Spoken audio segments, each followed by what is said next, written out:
কোমল পায়ের কলুল গালি পলাদ में चला चली लेल गाली दम दम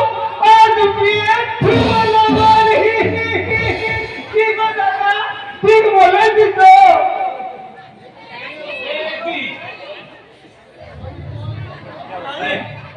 আমি বলবো বল আটা কাটি তোটা পাখি ডালিম গাছে দিয়ে আর আমার সঙ্গে তোমার হবে মালা পূজা আর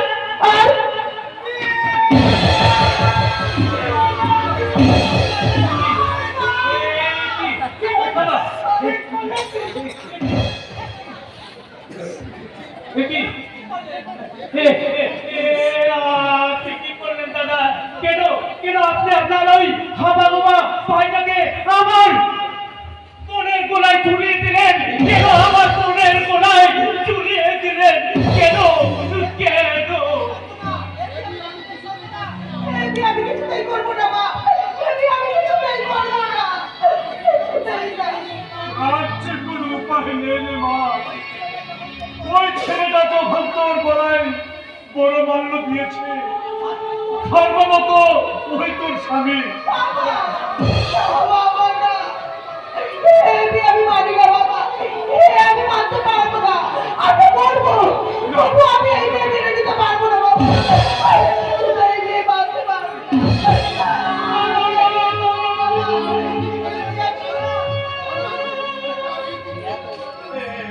আপনি কি করলেন দাদা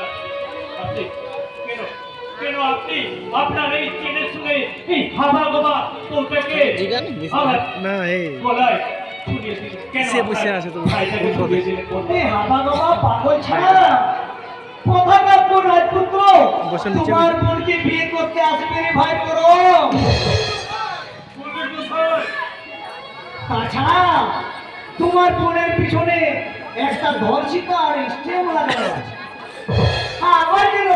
বিয়ের রাতে বর ভেঙে গেছে আর এমন অবস্থায় আমার এই হাওয়া গাওয়া ভাইটা বিয়ে করা ভালো না তিল তিল করে মরা ভালো কি বলেন আপনারা আমি বলবো তবু আমি এই বিয়ে কোনোদিনও মেনে নিতে পারবো না কোনোদিনও না তুমি বলে দেবো এতদিন আমি একা ছিল বলে তুমি আমার একমাত্র থাকবি আমার বাবা তো না আমার বাবা তো তাই আমি এখন তো খালি আর তুমি যদি মনে যাবো তাহলে তাই আমিও তো বলে যাবো কি বলি আমার দাদা বলেছে কে আমাকে বিয়ে করবে না তাই নামে রেখে যাবো আমার সন্তান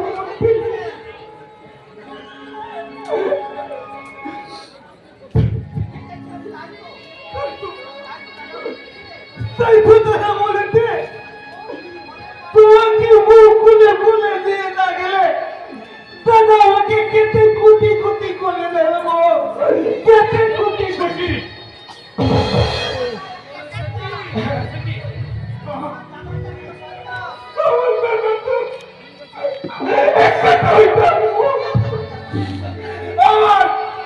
আমার হাতে পায়ে বেলি বানিয়ে আমাকে অস্ত্র করে বলে না খেলা খেলো তোমার তো বাচ্চা খেতে ওদের আমার পেট ভরে না